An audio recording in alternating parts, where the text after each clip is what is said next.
वो गांधी जी के 3 बंदर ध्यान है ना बुरा देखते हैं, ना बुरा सुनते हैं और ना ही बुरा बोलते हैं। और हमारी व्यवस्था का आज की तारीख में कुछ ऐसा ही हाल हो गया है। मामूली सा मामला है, मैंने ये शब्द पहले भी इस्तेमाल किए। 24 लाख बच्चे हैं, सिर्फ 24 लाख, छोटा मोटा सा अमाउंट है ये। भाई 140 करोड़ का देश है ना, तो 24 लाख की क्या बिसात। 1 लाख से ऊपर दाखिलों का मामला है। डॉक्टर बनने हैं, डेंटल सर्जन बनने हैं, उसके लिए परीक्षा होती है। अब परीक्षा तो होनी चाहिए, और परीक्षा का पैमाना क्या होता है, कसौटी क्या होती है कि पारदर्शिता होनी चाहिए, ईमानदारी होनी चाहिए, निष्पक्षता होनी चाहिए, किसी भी हेर फेर, धांधली, गड़बड़ झाले की लेश मात्र भी गुंजाइश नहीं होनी चाहिए, लेश मात्र। एक होता है दाल में काला, एक होता है दाल ही पूरी काली दिखे, लेकिन सिस्टम गांधीवादी बन जाए, उनके 3 बंदरों की तरह बर्ताव, व्यवहार करने लग जाए, तो क्या होगा। मैं नीट इम्तिहान की ही बात कर रहा हूं, जो देश के भविष्य ने, जिसे हम डेमोग्राफिक डिविडेंड कहते हैं, उन्होंने परीक्षा ली, लेकिन परीक्षा शुरू होने से पहले ही परीक्षा का पर्चा लीक हो गया। ऐसा कहा गया, ऐसे दावे किए गए, शब्दों पर गौर कीजिएगा। दावे किए गए तो दावा होता है और देश के भविष्य को यह प्रभावित कर सकता है, तो क्या कोई कार्रवाई नहीं होनी चाहिए थी, एक्शन में आ जाना चाहिए था। 3 मई को पेपर लीक की खबर आई, 5 मई को यह पेपर होना था, हुआ। 14 जून को नतीजे आने थे। देश के बड़े नतीजों, दशा और दिशा तय करने वाले लोकसभा चुनाव के ठीक बीचों बीच जब उनके नतीजे आ रहे थे, ये नतीजे भी आ गए। संयोग है, प्रयोग था। 10 दिन पहले नतीजे क्यों घोषित किए गए? अब यह बात भी पुरानी हो गई, मैंने कई कार्यक्रम कर लिए हैं, लेकिन सवाल तो यह उठता है कि ये 3 तारीख को पर्चा जो लीक होने की खबर आई, मई की बात कर रहा हूं, ये कहां तक पहुंचा? क्या इसका हमने कोई अंदाजा लगाया, कोई जांच की गई? अब मैंने गुजरात मॉडल, वो गोधरा मॉडल, पटना मॉडल और झंझर का झंझट, इन 3 चीजों का जिक्र किया। एबीपी न्यूज ने एक स्टिंग ऑपरेशन किया। मैं आपको बता रहा था, गोधरा में जलाराम स्कूल सेंटर, 2 सेंटर थे, यहां 27 बच्चे ऐसे, उनमें से 16 तो झारखंड के और बाकी 11 कर्नाटक के, पश्चिम बंगाल के। अरे भाई, गोधरा में कौन से सुरखाब के पर लगे हुए हैं कि अपने राज्य को छोड़कर वो वहां पर इम्तिहान देने गए? वही परीक्षा केंद्र चुना। तो बात क्या सामने आई? हमारे रिपोर्टर्स, मेरे सहयोगी लगे, और वहां क्या पता लगा कि 5 मई की सुबह ही लोकल एडमिनिस्ट्रेशन को, स्थानीय प्रशासन को गड़बड़ी की जानकारी मिल गई थी और पुलिस जय जलाराम स्कूल पहुंची। वहां पर एक गाड़ी में 7 लाख रुपए कैश मिले। और गाड़ी किसकी थी? तुषार भट्ट, एक बहुत ही महान इंसान, देश के महापुरुष, जियोग्राफी टीचर भी थे। और तुषार भट्ट इस नीट सेंटर के डिप्टी सुपरिटेंडेंट भी थे। पकड़े जाने पर नाम सामने आया पुरुषोत्तम रॉय का। अब ये रॉय साहब भी बहुत बड़े खिलाड़ी, 10-10 लाख रुपए 27 बच्चों से, उनके अभिभावकों, माता पिता से वो ले चुके थे, ठेकेदारी कर चुके थे। अरे बेटे को पास करा देंगे, बच्चे को पास करा देंगे। इन्होंने इन 27 बच्चों से कहा कि भाई ये सेंटर लो। स्कूल के प्रिंसिपल जो हैं, अब मैंने दाल पूरी काली क्यों कहा? ऐसे ही मैं अनायास शब्दों का इस्तेमाल नहीं करता हूं। पुरुषोत्तम शर्मा वो सवालों के घेरे में है। 27 छात्रों को निर्देश क्या था कि यह जहां पक्का पता है कि यह उत्तर है बस वो भरिए, बाकी खाली छोड़ दीजिए। और पेपर सील होकर ट्रांसपोर्ट होने तक जिम्मेदारी किसकी थी? तुषार भट्ट की, उस महापुरुष की। सभी ओएमआर शीट भरने के लिए तुषार भट्ट की जिम्मेदारी थी। और मास्टरमाइंड जो ये पुरुषोत्तम रॉय है, इसके पास 2,30,00,000 की मामूली सी रकम भी मिली और साथ ही साथ 8 ब्लैंक चेक।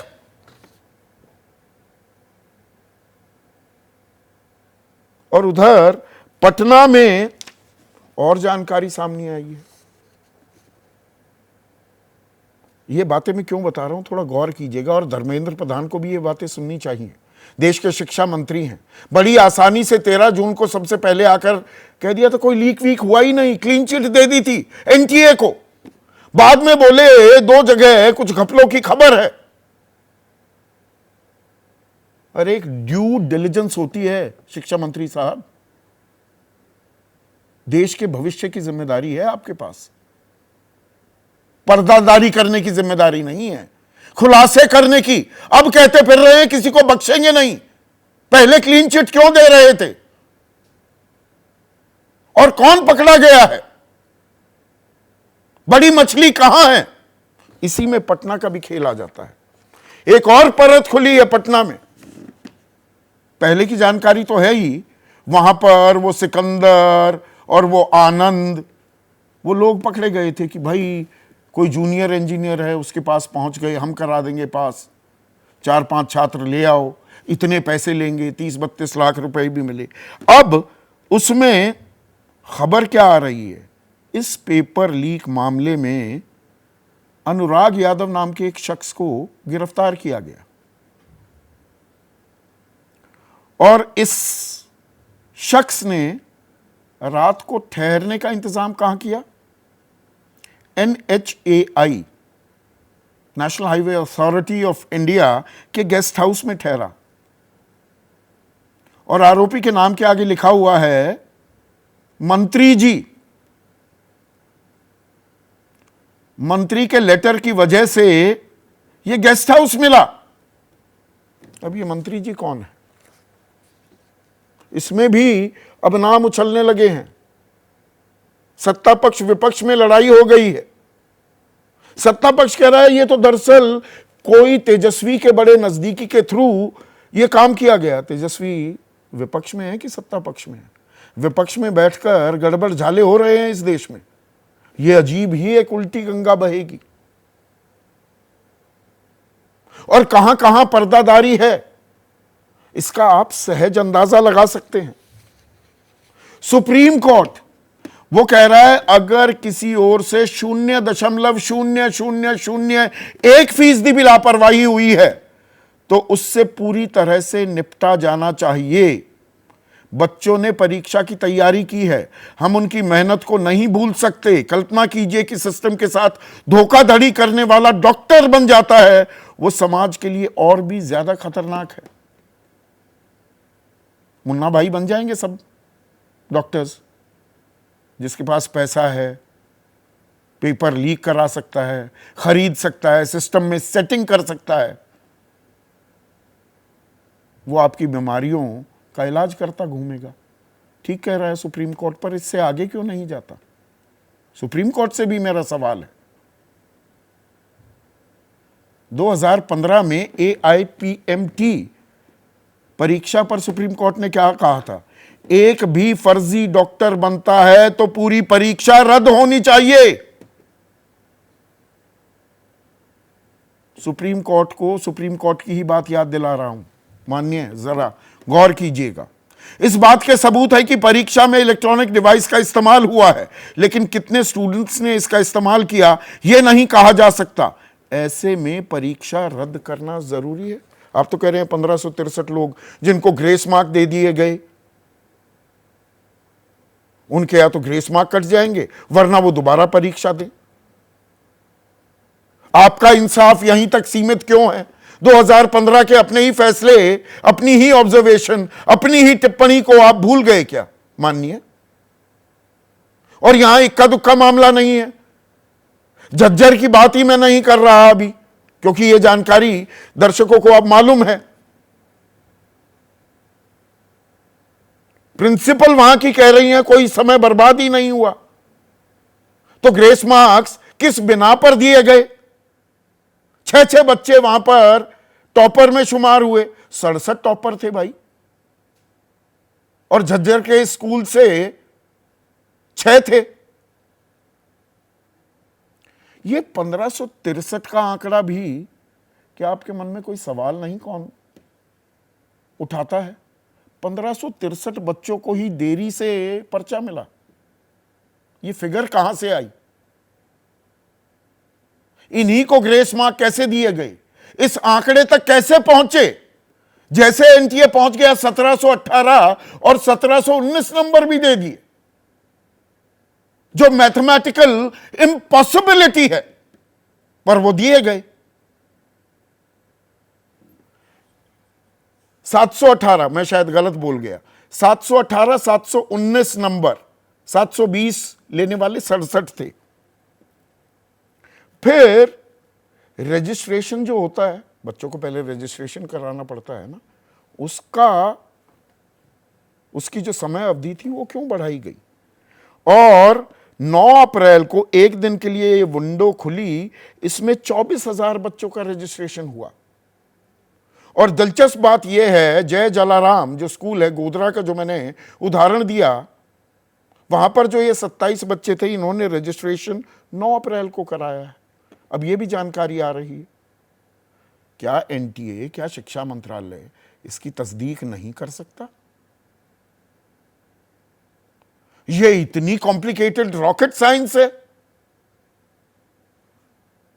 इसीलिए मैंने पिछली बार कहा था कि वो फिल्मी डायलॉग है ना कि डॉन को पकड़ना मुश्किल ही नहीं नामुमकिन है। क्या ये इतना मुश्किल काम है? फिर ग्रेस मार्क्स के लिए एनटीए की गवर्निंग बॉडी से क्या इजाजत ली गई थी? कोई फॉर्मूला बना भी था या मन आया? खैरात बट रही है क्या? इन सवालों के जवाब कौन देगा? राजनीतिक एक जंग छिड़ी हुई है, हर कोई अपने बयान दे रहा है। कपिल सिब्बल तो सीधे प्रधानमंत्री से भी सवाल पूछ रहे हैं। अगर किसी परीक्षा में परीक्षा तंत्र ही भ्रष्ट हो जाए तो प्रधानमंत्री के लिए चुप्पी साधना ठीक नहीं है। इस पर चर्चा होने की उम्मीद कम है। यह बहुत अहम टिप्पणी है और वह देश के जाने माने वकील हैं। क्या कह रहे हैं अब सुनिए। क्योंकि सरकार इस मामले में न्यायालय में विचाराधीन होने का हवाला देकर इसकी अनुमति नहीं देगी। अरे कोर्ट ने संज्ञान ले रखा है, विचाराधीन है, तो लटकाए रखो, अधर में लटका दो छात्रों के भविष्य को। धर्मेंद्र प्रधान क्या कहते हैं? मैं परीक्षार्थियों को आश्वस्त करना चाहता हूं कि किसी भी बच्चे के करियर के साथ खिलवाड़ नहीं होगा। बहुत आश्वस्त हैं बच्चे। मैंने बहुतेरे बच्चों से बात की, उनके मां बाप परेशान। उनको लगता है ये बच्चे बिना बात राजनीति के शिकार ना हो जाएं, इनके नाम हाईलाइट ना हो जाएं, व्यवस्था इनसे बदला ना ले ले। वो बच्चों से कह रहे हैं कि छोड़ो, मारो गोली, घर आओ और तैयारियां करो, कोई और परीक्षा दो या अगले साल के लिए तैयारी कर लो, वहां मत जाओ। कोई बच्चों के लिए खड़ा ही नहीं। बड़ी बड़ी बातें करते हैं हम, देश का भविष्य है, विश्व गुरु बनाएंगे, सड़क पर खड़े हैं, कोई उनकी आवाज उठाने को तैयार नहीं। इसमें मीडिया भी शामिल है, जिसका मैं अहम हिस्सा हूं। पवन खेड़ा कह रहे हैं 24 लाख बच्चों के भविष्य पर पानी फेर दिया गया है। पिछले 8 सालों में केवल 7 बच्चों को पूरे मार्क्स मिले, यहां 67 बच्चों को मिल गए। एनडीए दरअसल नीट डिजास्टर अलायंस बन गया है। सच सामने आएगा, बच्चों के साथ इंसाफ होगा, उनके मन में वो भरोसा कायम होगा। इकबाल है एक शब्द, सरकारें व्यवस्था इकबाल पर चलती हैं। वो इकबाल बचा है क्या? इसी पर आज मैं चर्चा करने वाला हूं। ऐसे में आज का सीधा सवाल, और मैं बिना लार लपेट सवाल पूछता हूं, नीट की पोल खोल, कौन करेगा हल्ला बोल? समझिए इस सवाल को। ये जो पोल खोल हो रही है, आखिर कार्रवाई कौन करेगा? और 24 लाख बच्चों के कितने मुजरिम, कब तक फैसला अंतिम, क्लोजर कब होगा? चर्चा में मेरे साथ देश के one of the finest police officers we had in the country, पहले भी मैंने कार्यक्रम में बुलाया और आज भी इनकी उपस्थिति बहुत जरूरी थी। यशोवर्धन झा आजाद स्पेशल डायरेक्टर रह चुके हैं आईबी के, विक्रम सिंह डीजीपी रह चुके हैं उत्तर प्रदेश के, मेरे सहयोगी प्रकाश कुमार हैं, मेरे साथ हर्ष हैं, छात्र हैं, व्यथित हैं, दुखी हैं, पीड़ित हैं, और स्टूडियो में काजल आ चुकी हैं, और इसके अलावा अलक पांडे फिजिक्स वाला के नाम से मशहूर हैं, और सही मायने में अगर देखा जाए किसी ने अलख जगाई हुई है बच्चों के साथ पहले दिन से और आज तक खड़ा है, वो अलक पांडे है। खड़े होने का कुछ नतीजा भी मिलता दिख रहा है अलक, या ये दाल और काली ही हो रही है पर हल कहीं नहीं निकलता दिखता? कुछ नतीजा तो दिख रहा है कि कहीं ना कहीं आप देखिए सुप्रीम कोर्ट के अंदर हम लोग ने जिस दिन मेंशन किया उसके 2 दिन में हियरिंग स्टार्ट हुई और पहली हियरिंग के अंदर ही एनटी आके अपने ग्रेस नंबर वाली पूरी कहानी को दबाने की कोशिश कर रहा है। मैं ये नहीं बोलूँगा ग्रेस हटा है, मैं बोल रहा हूँ ग्रेस दबाया गया है। 1563 का जो नंबर है, जितना आपको डाउट है उतना हमें डाउट है और उतना सारे बच्चों को डाउट है। मतलब ये 1563 के आंकड़ा इनके पास आया क्या? 1563 बच्चों को दरअसल देर से पेपर दिए गए। सर देखिए, ऐसा होता है कि नीट की परीक्षा में हर साल कई सेंटर में पेपर लेट बटता है, गलत पेपर बटता है। दिस इज नॉट न्यू, पहली बार नहीं हुआ था, ये हर बार होता है। नियम बुक ये कहती है कि अगर पेपर देर से बटा है तो देर से ले लो, समय के बदले समय या रीटेस्ट, उस सेंटर का सिर्फ रीटेस्ट कर लीजिए, 15-20 दिन के अंदर कर लेते हैं।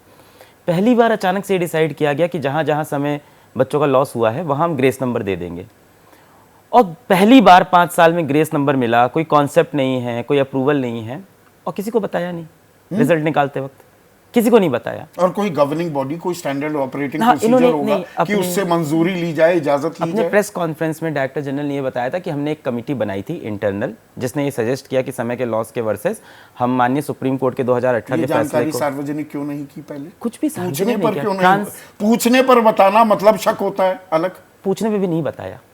जब पूछा गया 719 नंबर कैसे आए, तब इन्होंने सिर्फ ये बताया कि ग्रेस नंबर जो है दिए हैं उसकी वजह से 719 आया है, और ग्रेस दिए माननीय सुप्रीम कोर्ट के 2018 के फैसले के बेसिस पे। तब भी ये नहीं बताया कि 720 में 720 जो 6 बच्चे दिख रहे थे वो ग्रेस से आए। फिर जब पूछा गया कि ये जो 6 बच्चे 720 दिख रहे हैं क्या ये भी ग्रेस से हैं, तब बोला गया ये ग्रेस से हैं। तब बोला गया 4 स्टेट के फ्यू सेंटर्स, अब इतनी कंफ्यूजिंग लाइन, फ्यू सेंटर्स से 1563। अब मैं फ्यू से क्या समझूं? 4, 5, 6, 4 स्टेट्स हैं। अगली बार बोला 4 स्टेट्स के 6 सेंटर। 5 मई को खुद ही बोला कि सारे सेंटर्स पे एग्जाम पीसफुली और टाइमली हुए हैं। जिस दिन एग्जाम हुआ था उसी दिन नोटिस आया था एनटीए का। तो एनटीए अपने ब्रोशर में ये लिखता है कि हम सीसीटीवी से लाइव मॉनिटरिंग करते हैं अपने सारे सेंटर के एक एक क्लासरूम का, और इस बात पे वो अटके रहे 10 दिन तक। बार बार उन्होंने अफर्म किया कि ये ऐसा हम करते हैं। खैर ग्रेस पे भी अफर्म थे, पर सुप्रीम कोर्ट जाते ही पीछे हट गए। तो 5 मई को शाम को उनका नोटिस आता है कि पेपर हो गया। सवाई माधोपुर सेंटर पे थोड़ी प्रॉब्लम हुई थी, उत सेंटर को छोड़ के, इस सेंटर को छोड़ के भारत के सभी सेंटर पे टाइमली और पीसफुली एग्जाम हुए हैं।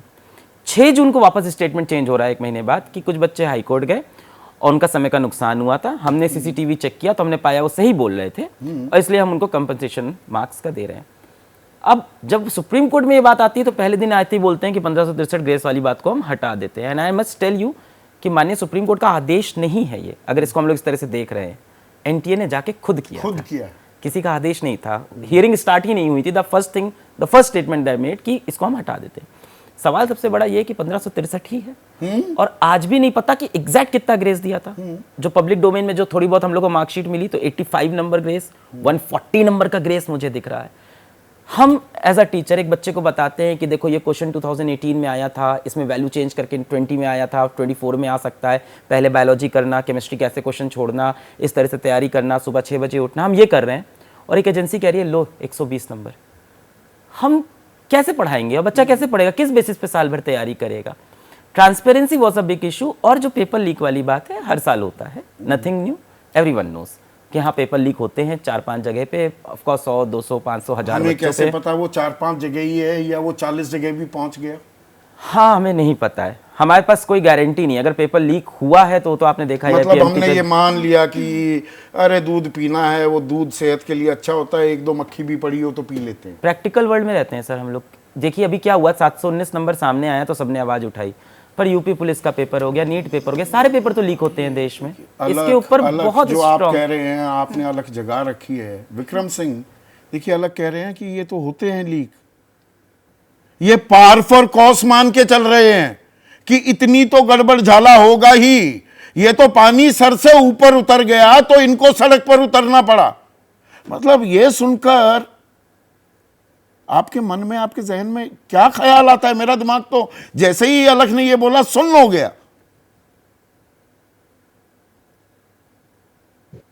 संदीप जी, ये हताशा दिखाती है हमारे युवाओं की। अलग जी भी युवा हैं, लेकिन परीक्षा वो परीक्षा है जो कि पूरी तरीके से ये वो इम्तिहान है जिसमें 99% की फेल मार्क्स है। जब तक 100% पूरी इंटेग्रिटी के साथ, शुद्धता के साथ परीक्षा नहीं हुई तो हर चीज फिर निरर्थक। और मैं ये उम्मीद करता हूं कि चलिए ठीक है, जरा सा देर किया तो आपने टाइम बढ़ा दिया, आपने थोड़ा मौका दे दिया बच्चे को, अगर 5 मिनट लेट हुआ तो 5 मिनट आपने बाद में दे दिया, या उस सेंटर को एग्जामिन कराया। लेकिन जो सिलसिलेवार मनमाने तरीके से आपने दुनिया भर की, कहीं का ईंट कहीं का गारा, दिशा पांचाल का केस जो कि उसमें जजमेंट में ही लिखा है कि टेक्निकल में और मेडिकल में नहीं लगाया जाएगा, आपने वो लगाया। आपने 9 अप्रैल को एक विंडो खोल दी और उसमें वो बच्चे बैकडोर से एंट्री पाए जो कि लाला राम स्कूल वहां पर गोधरा में जाके गए। उस गोधरा में जहां पर मालूम पड़ा 27 बच्चों ने मुन्ना भाई बनने की कोशिश की। इसके बाद अगर आप आ जाते हैं कि जो ग्रेस मार्क्स मिली वो अपने में एक बहुत बड़ा रैकेट है। आपके जो 67 टॉपर्स हैं, 55 तो वो है जो ग्रेस मार्क्स होल्डर्स हैं। आपने रेवड़ी बहुत सोचे समझी स्ट्रेटजी की तरह रेवड़ी बांटी कि उसमें से 55 टॉप कर जाए और एम्स वगैरह में जाके टॉप कॉलेज में पहुंच जाए। ये जो अन्याय बच्चों के साथ हुआ है, ये इत्तेफाकन नहीं हुआ, ये एक बहुत ही प्लान्ड तरीके से हुआ। इसीलिए मैं कह रहा हूं कि ये एक सोची समझी सुनियोजित एक षड्यंत्र, क्रिमिनल कॉन्स्पिरेसी है और इसका जितने जल्दी अनावरण हो वो देश के लिए, हमारे आपके लिए अच्छा होगा। विक्रम जी, गोधरा मॉडल का हमने खुलासा किया है, एबीपी न्यूज ने एक स्टिंग ऑपरेशन किया जिसमें वहां के अधिकारी बाकायदा ऑन कैमरा ये स्वीकारते हैं कि 5 मई को सुबह जिस दिन इम्तिहान था, स्थानीय प्रशासन को गड़बड़ी की जानकारी मिली थी। वो जय जलाराम स्कूल पहुंचे, वहां पर एक गाड़ी से 7 लाख रुपए मिले। ये गाड़ी तुषार भट्ट की थी जो वहां का ज्योग्राफी टीचर ही नहीं, डिप्टी सुपरिटेंडेंट था उस नीट सेंटर का। 27 बच्चों की बात तो हम कर ही रहे हैं। उनको शीट जो जवाब पक्की तरह से पता है, सिर्फ वहां तक जवाब देने के निर्देश दिए गए थे, बाकी खाली छोड़ दो। मास्टरमाइंड पुरुषोत्तम रॉय के पास 2,30,00,000 रुपए मिले। मतलब उसके बाद भी ये कहा जाए 1-2 जगह छोटा मोटा घपला हुआ है। ये कहां से छोटा मोटा है संदीप जी? जिस तरीके से संगठित अपराध का मूर्ति रूप अगर ये उदाहरण दिया जाए तो एक क्लासिक उदाहरण हो सकता है संगठित ऑर्गेनाइज्ड क्राइम का। ये 3 नाम आपने बताया, तुषार भट्ट ज्योग्राफी टीचर, पुरुषोत्तम रॉय और पुरुषोत्तम शर्मा और परशुराम राय। किसी के पास से 2.5 करोड़ रुपए मिल रहे हैं, किसी के पास पेपर सॉल्वर का नेटवर्क, कोई डेप्यूटी सुपरिटेंडेंट है उस सेंटर का, कोई प्रिंसिपल है उस सेंटर का। ये डेडिकेटेड सेंटर है एनटीए एग्जामिनेशन सेंटर का। और यहां पर अगर ऐसी धांधली हो रही है, मैं तो यही कहूंगा जब घर का चिराग ही घर में आग लगाने को बेकरार है तो हमारा घर कैसे बचेगा? नहीं, मुझे एक चीज बताइए, ये 27 जो बच्चे हैं, 16 तो झारखंड के, बाकी 11 उड़ीसा और कर्नाटक के। अरे इनका बही खाता निकालने में जांच एजेंसियों को कितना टाइम लगेगा? बिल्कुल टाइम नहीं लगेगा। और यही आपने सही जगह पे उंगली रखी है संदीप जी। इनकी एक तो एंट्री वो संदिग्ध, एंट्री के साथ साथ जो सेंटर वो संदिग्ध, उसके अलावा जो रंगे हाथों मैं सबूत के स्पॉट रिकवरी है वो पूरी तरीके से इनको बेनकाब करती है। अगर आप पता लगाना चाहते हैं तो ये 27 बच्चों का पता लगाना ये एक तरीके से 24 घंटे का और काम ये था। पुलिस नहीं का पता ही लगाना काम चाहे तो नहीं, 27 बल्कि साल मैं की यहाँ कमी। पर एक चीज और ऐड करूंगा, और अलग आप इस पे थोड़ा सा और क्लैरिटी से दर्शकों को बताइए। वो तो आप जैसे लोग जो सेंटर्स चलाते हैं, और सब बच्चे कहीं ना कहीं किसी सेंटर से जुड़े होते हैं, उस छात्र की मेरिट, वो कितना मेधावी है, उसकी जानकारी तो आप भी दे देंगे। जी बिल्कुल दे सकते हैं, डेटाबेस में हमारे होता है साल भर। डेटाबेस में है ना सब कुछ कि ये 650 लायक स्टूडेंट है, 680 लायक है, ये 600 लायक है, कितने लायक है? एक रफ प्लस एक माइनस rough plus minus 10-20 होता है, उससे ज़्यादा नहीं होता है। एक एवरेज होता है साल भर का, और एक्सेप्शनली कोई एक दो बच्चा कभी परफॉर्म कर देता है, बट ओवरऑल जब मासेस में आप डेटा दोगे तो हम भी बता सकते हैं कि हाँ ये सही है कि नहीं है। हमने एनालाइज भी किया था, एक बच्चा 720 में 720 वाला जो था, जो हमारे यहाँ ऑनलाइन पढ़ाई किया था उसने, तो उसके हमारे टेस्ट के अंदर 650 630 आते थे। हाँ, और 720 तो हम लोग समझ गए थे, उसको बुलाया तो उसने खुद बोला कि ग्रेस मिला है, मेरे तो नहीं थे। तो ये देखिए, easy अब होता है। प्रकाश, अब पटना मॉडल को भी जोड़ देते हैं। पटना मॉडल को लेकर खबरें तो बहुत आ रही थी कि भाई कोई सिकंदर है, कोई नीतीश है, कोई आनंद है, अमित आनंद है। अब ये जो नया नाम जुड़ा है, अनुराग यादव गिरफ्तार, गेस्ट हाउस था national highway authority of India का, मंत्री जी लिखा हुआ है, यानी कि मंत्री के लेटर की वजह से वो कमरा मिला। अब मंत्री कौन है, उस पर भी सियासत गर्म हो गई है, और सियासत में बड़ा दिलचस्प खेल ये हो रहा है, सत्ता पक्ष कह रहा है भाई मंत्री तो तेजस्वी हैं, तेजस्वी तो विपक्ष में बैठे हैं, विपक्ष में बैठा हुआ गड़बड़ झाले कराएगा। मतलब इसमें भी राजनीति, भविष्य बच्चों का, उसकी किसी को चिंता है, ऐसी दिखती है क्या प्रकाश आपको? संदीप, आपका जो प्रोग्राम है सीधा सवाल में, तो ये लोगों को समझने के लिए, जानने के लिए या सोचने के लिए मजबूर करता है कि इसमें आखिर दोषी कौन है नीट वाले में। एक पहलू और है, मैं आपके सवाल पर आने से पहले बता दूं कि जिन बच्चों के ऊपर आरोप लग रहा है, क्या बच्चे सीधे दोषी हैं या फिर वो गार्जियन जो माफिया के साथ मिले हुए थे, जो माफिया के साथ डील कर रहे थे, जो जिनके चेक्स मिले हैं, जिनके कैश मिले हैं। तो ये सवाल पर भी लोगों को थोड़ा सा जहमत उठानी चाहिए। बहुत अहम बात उठाई है आपने। जहां तक राजनीतिक प्रश्न है कि बिहार में, हाँ जी, तो तेजस्वी यादव पर जो आरोप लग रहे हैं, विपक्ष के नेता हैं वो, और बिहार में पूर्व डिप्टी सीएम के तौर पर उन पर आरोप, अभी के जो डिप्टी सीएम हैं विजय सिन्हा, वो आरोप लगा रहे हैं कि उनके पीए जो थे, प्रीतम थे, उनसे साठगांठ थी और तमाम चीज़ें। ये एक तरह से कहा जा सकता है कि आई वॉश है। ये बात सही है कि तेजस्वी यादव इसमें कहाँ से इन्वॉल्व हो गए। Exactly. अगर वो NHI का गेस्ट हाउस नहीं है, बल्कि NHI गेस्ट हाउस है, वो जो RCD डिपार्टमेंट जो बिहार सरकार का है, रोड कंस्ट्रक्शन डिपार्टमेंट, जिसके मंत्री विजय सिन्हा हैं, उनके अंडर में आता है। तो भाई अगर गेस्ट हाउस किसी के नाम पर बाकायदा आवंटित होता है, उसमें 4 घंटे रुकते हैं और उसके बाद फिर वो चले जाते हैं, OMR शीट आता है, ये सारी चीज़ें तो EOU जांच कर ही रही है। लेकिन जहां तक रुकने की बात है तो सीधे तौर पर आप उनको कटघरे में खड़े कर देते हैं कि भाई वो NET की जांच है, उसकी आंच उन पर आ रही है। एक तरह से आप विपक्ष की ओर ले जा रहे हैं कि उन्हीं लोगों ने धांधली करवा दी है। तो ये जो नैरेटिव सेट करना है, ये एक तरह से जो असलियत है, जो हकीकत है, उससे भागने वाली बात है। बच्चों की परवाह किसी को नहीं है। तेजस्वी यादव को बात तो ये है ना, मतलब इन 24 लाख बच्चों के कितने मुजरिम, प्रकाश, इस कार्यक्रम के जरिए हम कम से कम वो जवाबदेही तो तय करें कि जो बच्चे हैं, ये जवाबदेही तय तभी हो सकती है जब बिहार ही नहीं पूरे देश में जितने भी, अभी नीतीश कैबिनेट ने एक फैसला लिया है कि जो पेपर लीक के मामले होते हैं उस पर सख्त कानून लाया जाएगा आने वाले मानसून सत्र में। तो क्या ये कानून अभी जो है वो कम था, नाकाफी था? इसके पहले कितने सारे पेपर्स लीक हुए हैं। आपको याद होगा, दर्शकों को याद दिला दें कि यही वो बिहार है जहां से रंजीत डॉन, जो डॉक्टर्स के बच्चों को पैसे लेकर के MS MD कराते थे, वो कैसे एडमिशन्स करवाते थे, बहुत बड़ा उस समय में स्कैम हुआ था जिसमें रंजीत डॉन काफ़ी सालों तक जेल में भी रहे थे। तो आप जान लीजिए कि बिहार का हब है और यहाँ पर कई ऐसे माफिया हैं जो इन सब चीज़ों से जुड़े हुए हैं, पूरे देश में जुड़े हुए हैं। आप समझिए कि NET में जो गड़बड़ी हुई है वो अलग मामला है, और यहाँ मामला है प्रश्न पत्र लीक का और उसमें पैसे के लेन देन का। बाकायदा कई साक्ष्य मिले हैं, आप सोचिए उस गार्जियन का जिसने ब्लैंक चेक साइन करके दे रखा है माफिया को कि जैसे ही एडमिशन होगा तो जितना पैसा आपको कहेंगे उतना पैसा भर देंगे।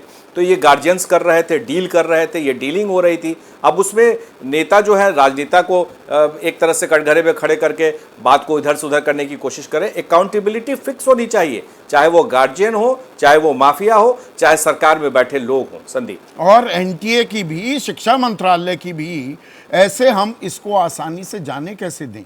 और ऐसे में आप मध्य प्रदेश काडर के आईपीएस भी रहे हैं, यशोवर्धन झा आज़ाद, बिहार आपकी जन्मभूमि है। दिग्विजय सिंह क्या कहते हैं? वो कहते हैं नीट 2024 में हुआ घोटाला अत्यंत गंभीर है। ये मध्य प्रदेश में हुए व्यापम घोटाले का ही विकराल राष्ट्रीय रूप है। अब ये सिर्फ विपक्ष की पेशबंदी कहा जाए, आरोप लगाने के लिए आरोप, या दरअसल इसमें तो इतनी कड़ियां अब खुलती दिख रही हैं, ये अंतहीन दिख रहा है ये खुलासों का सिलसिला। जी हाँ, सबसे पहले तो मैं ये कहना चाहता हूं कि पिछले 7 साल में देखिए करीब 70 एग्जामिनेशन पेपर लीक हुए हैं, लेकिन मैं इस नीट एग्जाम को सबसे महत्वपूर्ण इसलिए मानता हूं क्योंकि मेरी नजरों में नीट एग्जाम और जी एग्जाम आईआईटी का, ये यूपीएससी के आईएएस और आईपीएस एग्जाम से भी ज्यादा महत्वपूर्ण है, क्योंकि इसमें ऐसे होनहार बच्चे निकलते हैं जो देश को जो सबसे ज्यादा जरूरत है, डॉक्टरों की और इंजीनियर्स की, सिविल सर्वेंट से ज्यादा जरूरत है इन दोनों की, तो इसलिए ये परीक्षा की जाती है। मेरी राय में जो आपका जो विषय है आज, उसमें मैं अपराधियों की सूची में सबसे पहले तो मैं उन राज्य सरकारों को भी ये करता हूं जिनका एडमिनिस्ट्रेशन बिल्कुल ही नाकाम हुआ, जिन्होंने ऐसे सेंटर्स चलने दिए जहां पर कि ये गोधरा के सेंटर्स के बारे में बताया और बिहार के उस वाक्य के बारे में बताया जहां की सिकंदर ऐसे लोग जो पूर्व माफिया के नाम से पहले ही जाने जाते हैं, उन पे कार्रवाई नहीं की गई। और उसी प्रकार जो अव्यवस्था रही कुछ और सेंटर्स में, जिसके चलते उन्हें सपोजिडली ग्रेस मार्क्स देना पड़ा। जैसा कि अलख ने साफ कहा कि अगर आपका एग्जाम 10 मिनट देर हुआ है तो आप एग्जाम को 10 मिनट बाद खत्म कीजिए। ऐसी कोई व्यवस्था नहीं है कि आप एग्जाम को उसी समय बंद करके ग्रेस मार्क्स का बिजनेस चलाएं। कुछ बिंदुओं पर मैं और आपका ध्यान आकर्षित करना चाहता हूं। अब जो सेकंड अपराधी आते हैं वो है एनटीए, जिन्होंने सब कुछ जानकर कि पेपर लीक हुआ है और पूरा प्रोसेस जो एग्जाम का है वो विशिएटेड हो गया है, उसके बाद भी छिपाने की कोशिश की। और यहां तक कि जब इन्वेस्टिगेशन बिहार पुलिस की, जैसा कि आपने पिछले अपने शो में साफ बताया कि बिहार पुलिस ने इसकी विवेचना की और जब पेपर के सैंपल मांगे तो उन्होंने, एनटीए ने उनको दिया तक नहीं। एनटीए ने यह भी कहा कि कुछ जगह हो गए हैं तो हम उनका ग्रेस मार्क ये करके फिर से एग्जाम की प्योरिटी को हम डिस्टर्ब नहीं कर। तीसरी बात, एजुकेशन मिनिस्ट्री की तरफ से जैसा आपने कहा कोई भी कार्रवाई नहीं की, और एजुकेशन मिनिस्टर जो है इसको कैसे लीक को परिभाषित करें, इसी पे उन्होंने कितने दिन निकाल दिए और बाद में कहा कि गलती होगी तो हम बख्शेंगे नहीं। किसे बख्शेंगे नहीं, ये बात नहीं है। हाँ। 25 लाख बच्चे जब परीक्षा देते हैं तो 1 करोड़ लोग प्रभावित होते हैं, उनके माँ बाप रात भर जगे रहते हैं, उनके भाई बहन जगे रहते हैं। ये एक परीक्षा है जो जानलेवा परीक्षा है। और अंत में उन अभिभावकों का सोचिए जो अपने बच्चों पर इतने प्रेशर डालते हैं और ये उल्टे सीधे काम करके माफियाओं को पैसा देते हैं ताकि अयोग्य लोग भर्ती हो। और ये यशोवर्धन आजाद, मैं एक चीज अंडरलाइन करना चाहूंगा बिना लार लपेट के। शेम ऑन द पेरेंट्स जो अपने बच्चे के भविष्य को तथाकथित उज्जवल करने के नाम पर इस गोरख धंधे, इस गड़बड़ झाले, इन माफियाओं को पैसे बांटते घूमते हैं। शेम ऑन सच पेरेंट्स, और उनको शर्मसार होना चाहिए और इन लोगों के नाम उजागर होने चाहिए। सिर्फ व्यवस्था की बात नहीं है, सिर्फ शिक्षा मंत्री या एनटीए की बात नहीं है, या राज्य सरकारों की बात नहीं है। These parents should be named and shamed. Correct. और अंत में एक बात और कहना चाहता हूं मैं, मुझे दुख इस बात का है, जो चीजें 1 मिनट में जिसके बारे में जवाब दिया जा सकता है, सही की जा सकती हैं, जैसे ही पता लगा कि ये एग्जाम का प्रोसेस खत्म हो गया है, विशिएट हो गया है, तत्काल एनटीए को गुर्दा होता तो वो सामने आकर री एग्जाम के बारे में कह सकते थे। लेकिन ये मामला हाई कोर्ट से लेकर सुप्रीम कोर्ट चला गया। नहीं मैं ये आशा करता था कि यशवर्धन सुप्रीम आजाद कोर्ट साहब, फाइनली ये भी दर्शकों को बताना जरूरी है। सुप्रीम कोर्ट में याचिका पेंडिंग है, जबलपुर हाई कोर्ट में, दिल्ली हाई कोर्ट में, राजस्थान हाई कोर्ट में, इलाहाबाद हाई कोर्ट में, कोलकाता हाई कोर्ट में, छत्तीसगढ़ हाई कोर्ट में इतने केसेस चल रहे हैं। और मैं ये अपेक्षा करता था सुप्रीम कोर्ट से कि वो फाइल वो सरकार के इस पे फेंक कर मारें और ये कहें कि आप अपना कार्य करना शुरू करें, स्टार्ट गवर्नेंस। तत्काल एग्जाम दिल्ली के गले में घंटी बांधने को कोई तैयार नहीं, इसीलिए मैंने शुरुआत में कहा कि गांधी जी के 3 बंदर बन गई है हमारी व्यवस्था। और 1 मिनट, 1 सेकंड और जी, 1 सेकंड और उन 25 लाख स्टूडेंट जिन्होंने परीक्षा दी है, उनको आप मुआवजा दें रीट्रायल करने के। और अब आप देखिए कि दूसरी परीक्षा कितने सही तरीके से। और अब जो असल हम 24 लाख 25 लाख बच्चों की, देश के भविष्य की बात कर रहे हैं। काजल और अवनी मेरे साथ स्टूडियो में हैं, हर्ष भी हैं। और काजल, अब क्या करोगे बेटा? सर, जिस दिन मेरा रिजल्ट आया, मतलब ओएमआर जिस दिन रिलीज हुई थी, उस दिन मुझे कंफर्म था कि मेरा इस बार 2nd या 3rd राउंड में मुझे एक गवर्नमेंट मेडिकल कॉलेज की सीट मिल जाएगी। ये मेरा 3rd अटेम्प्ट था। मैंने पढ़ना भी छोड़ रखा था कि अब इस बार हो जाएगा, थोड़ा रिलैक्स हो जाऊँ। मुझे एक्सपेक्टेड रैंक मैंने सोची थी 17 तक आएगी, बहुत ज़्यादा तो 20 आ जाएगी, पर मेरी रैंक आई है 55,000 के अप्रोक्स। अब मेरा दिमाग काम नहीं कर रहा है कि मैं करूँ क्या। मैंने मैथ्स भी 56,000 के करीब सरकारी, हाँ जी, जो कॉलेजेस हैं वहां पर दाखिले होंगे, हाँ जी, बाकी निजी में होंगे। हाँ जी। मेरे पेरेंट्स ने मुझे एक ऑप्शन भी दिया था कि आप मैथ्स ले लो, पर मुझे इंजीनियरिंग बिल्कुल नहीं करनी थी, इसलिए मैंने मैथ्स नहीं लिया।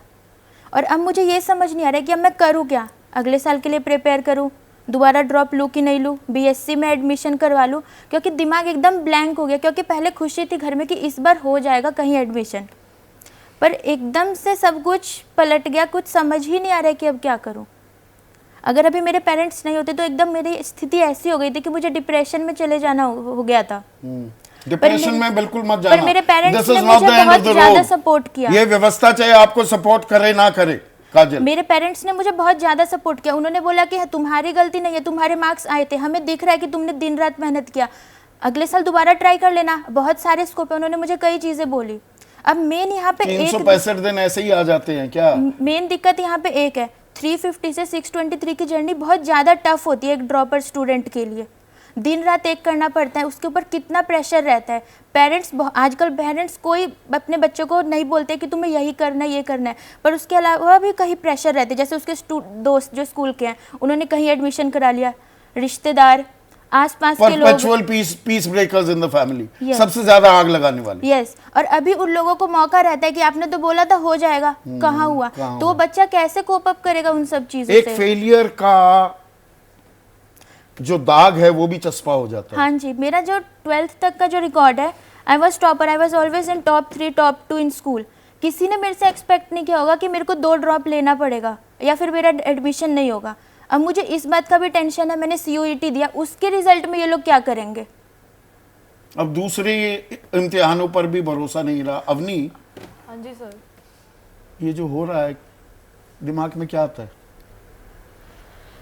सर बस एक ही स्टेटमेंट आती है कि NTA या जो भी लोग इन्वॉल्व है इसमें, they have turned the dreams of millions of hard working students into nightmares. मतलब कभी कभी तो लगता है कि सपना चल रहा है, शायद एक बुरा सपना चल रहा है, और मैं कब इस सपने से बाहर निकलूँगी, मैं कब इस सिचुएशन से बाहर निकलूँगी, कब मुझे वो चीज़ मिलेगी जिसके लिए मैंने बहुत मेहनत करी है। तो बस यही चलता रहता है दिमाग में कि जो इतने सवाल उठाए जा रहे हैं और बातों की तस्दीक भी हो रही है, it is being corroborated by evidences we are getting in Godhra, in Patna, in Jhajjar, आपको लग रहा है कि कुछ करेक्टिव मेजर्स या भूल सुधार जिसे कहते हैं व्यवस्था करने को तैयार है? सर कोई सुन ही नहीं रहा। सुप्रीम कोर्ट से हमें इतनी उम्मीद थी कि हमने इतने एविडेंसेस, इतने हमने लाइक सबसे क्या कहते हैं, इतने सारे सोर्सेज से हमने इंफॉर्मेशन कलेक्ट करी, बच्चे लगे हुए हैं और अब तब भी supreme court is not taking any action. It is surprising, it is shocking. थकाया जा रहा है क्या आपको? अब मैं एक कड़वी बात पूछता हूँ। हाँ कि सर, मैं अवनी एक्चुअली है, थक गई काजल हूँ। है, हर अरे भाई आगे बच्चे हो आप कोई 40 साल 45 साल के लोग तो हो नहीं, आप किसान तो हो नहीं कि लठ गाड़ के और वो 2-2 साल बैठ जाएं। आपका जीवन है, आगे बहुत कुछ करना है, आप युवा हैं कि थका दो इनको बस सिस्टम में। कितनी देर खटखटाएंगे, वापस लौट के बुद्धू घर को चले जाएंगे, ये कर रहा है सिस्टम। सर मैं तो थक गई हूँ सच में, क्योंकि मैं तो चौथा अटेम्प्ट था मेरा ये, ओह। और मैं बीएससी कर रही थी साथ में, और बीएससी डीयू से कर रही थी मैं, और बायोमेडिकल साइंस कर रही हूँ मैं। और वो ऐसा कोर्स है कि वो मतलब उसमें बहुत अटेंडेंस लगती है, मतलब आपको ये सबमिट करना है, वो सबमिट करना है, उसका अलग ही टॉर्चर होता है। तो मैंने बड़ी मुश्किल से उसको 3 साल किसी तरह मैनेज करा। चौथे ये मेरा लास्ट ईयर था और मैंने बड़ी मुश्किल से टाइम दे के ताकि कुछ करके मैंने मतलब हिम्मत टूट रही है। हिम्मत टूट रही है सर। काजल आपको जोड़ना सर चाहिए। मेन प्रॉब्लम यहाँ पे क्या है कि जैसे सर जैसे लोग हैं जो बच्चों का सपोर्ट कर रहे हैं, इससे पहले भी हम सब एक शो में गए थे हम दोनों, वहाँ पे एक पैनलिस्ट थे, उनका ये था पॉइंट ऑफ व्यू कि जो कोचिंग वाले टीचर्स है वो बच्चों को भड़का रहे हैं। हाँ। जैसे मान लेते सर के यहाँ से ऑल इंडिया रैंक 1 जैसे आई, शिक्षा तो सर को मंत्रालय तो और और व्यवस्था फायदा ही होगा आपका बड़ा कि सर ख्याल के- रख रही है। नहीं, जैसे सर के यहाँ से ऑल इंडिया रैंक 1 आई तो सर को क्या प्रॉब्लम है, उनका तो नाम बनेगा कि ऑल इंडिया रैंक मेरे यहाँ से 1 आई, वो तब भी अगेंस्ट में मतलब कोई प्रॉब्लम है। तो इसमें वो बच्चों को क्या भड़का रहे हैं, वो तो सपोर्ट ये कर रहे हैं सवाल बच्चों को। राजनीति का है ही नहीं। और अगर अलख राजनीति कर रहे हैं, या मैं राजनीति कर रहा हूं, या विक्रम सिंह राजनीति कर रहे हैं, या यशोवर्धन झा आजाद राजनीति कर रहे हैं, या स्लांटेड रिपोर्टिंग कर रहे हैं प्रकाश कुमार, हमारा खुलासा करिए ना, बी माई गेस्ट, हमारी पोल खोल कीजिए। वरना व्यवस्था पर जो ये सवाल उठ रहे हैं इनके जवाब तो देने होंगे ना। हर्ष, असल बात तो ये है, we can't miss the woods for the trees. अभी सर आपने कहा था कि कोई सपोर्ट नहीं कर रहा बच्चों का। अब जो लोग सपोर्ट कर रहे हैं, जैसे टीचर्स लोग सपोर्ट कर रहे हैं, तो आज क्या किया गया है कि टीचर्स को इतना प्रेशर किया गया कि उन्होंने जो ट्वीट करे थे और जो भी वीडियोस बनाए थे हम लोगों को मोटिवेट करने के लिए कि आप लड़ो और हम आपके साथ हैं, उनको वो तक डिलीट करने पड़ गया।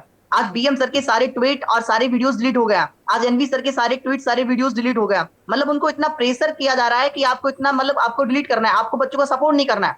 जब हम प्रधान सर से मिलने गए थे तो उन्होंने खुद पूछा था कि आखिर ये कोचिंग वाले इतना इंटरेस्ट क्यों दिखा रहे हैं। अब भाई वो बच्चों को पढ़ाते हैं, वो हमारे लिए लड़ते हैं, तो वो इंटरेस्ट दिखाएंगे, ऑब्वियस सी बात है। और आप जब वो लड़ रहे हैं हमारे लिए तो आप उनको रोक और रहे हैं।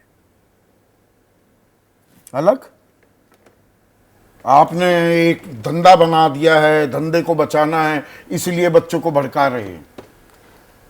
सर पहली बात तो चलो ये धंधा बड़ा अच्छा नहीं लगता एजुकेशन में, एक तरफ मान भी लेते हैं अगर नहीं, है। राजनीतिक आरोप तो वही आ रहा है ना। मान भी लेते मैं इसलिए बिना लार लपेट सारे सवाल पूछता हूँ। तो परसों रात को मैंने ये सोचा कि मैं पीडब्ल्यू में अब टेस्ट प्रेप नहीं कराऊंगा, टेस्ट की प्रिपरेशन नहीं कराऊंगा, क्योंकि अगर टेस्ट ही अनफेयर हो रहे हैं मैं किस लिए करा रहा हूँ। मैं लाइफ में ठीक ठीक पैसे कमाए, ठीक नाम कमाया, मैं किस भरोसे से बच्चों को टेस्ट की तैयारी कराऊं, लास्ट में जाके अगर टेस्ट ही सारे अनफेयर हो रहे हैं तो मुझे क्या ज़रूरत है ये करने की। इससे अच्छा मैं अपना कोई और काम करूंगा, बच्चों को कुछ और करियर अपॉर्चुनिटी बताऊंगा, उनको मैं एंटरप्रेन्योर बनाएंगे। मैं डॉक्टर इंजीनियर क्यों तैयारी कर रहा हूँ। तो वो मेरा भी एक कहीं में भरोसा हिला है, वो सही बोल रहा है बच्चा। और बहुत धन्यवाद आप ही को मुजरिम बना दिया है। इससे कोई हल निकलता दिखता है क्या हर्ष? एक छोटा सा जवाब चाहूंगा आपसे। नाउम्मीदी छा गई है या अभी भी उम्मीद के सहारे आपकी जिंदगी कायम है? I just want to add, मैं किसी भी पॉलिटिकल पार्टी के ना साथ हूँ ना अगेंस्ट हूँ। बच्चों के लिए थे हम यहाँ, उसमें भी कई लोग ने बोला कि आप क्यों आवाज उठा रहे हो, बच्चे क्यों नहीं उठा रहे। क्यों नहीं, बच्चे बिल्कुल उठानी चाहिए। ये अलग जलाए रखो, जगाए रखो। पर मेरे ऊपर अभी तक कहीं से कोई प्रेशर नहीं आया, ना कोई मैसेज ना कॉल, कुछ नहीं। हर्ष, क्या चाहेंगे आप हो कि क्लोजर हो? कि दोबारा से पेपर कराया जाए और सारे बच्चों का बिल्कुल नए सिरे से कराया जाए। ऐसा नहीं कि मतलब जो बच्चा चाहे पेपर दे, जो बच्चा चाहे ना दे। अगर ऐसा होगा तो फिर तो जो बच्चे के 700 पार आ रहे वो क्यों दोबारा से पेपर देगा? वो तो नहीं देगा ना। जैसे अभी 5 मई को पेपर हुआ था, बिल्कुल वैसे ही बिल्कुल नई तरीके से पेपर होना चाहिए। और हम बिल्कुल दोबारा सब थक से चुके हैं। पेपर होना चाहिए। सवाल इतने आ गए हैं, सुप्रीम कोर्ट कह रहा है 0.0001% भी मामले हों। 2015 का मैंने इसलिए उनकी टिप्पणी का जिक्र भी किया कि परीक्षा तत्काल रद्द हो जानी चाहिए। पर जो असल मुजरिम हैं, और इसमें वो माँ बाप भी शामिल हैं, उनका खुलासा कब होगा? When will they be named and shamed? और तभी सही मायने में हम अपने देश के भविष्य को संजो पाएंगे क्या? Where does the buck stop?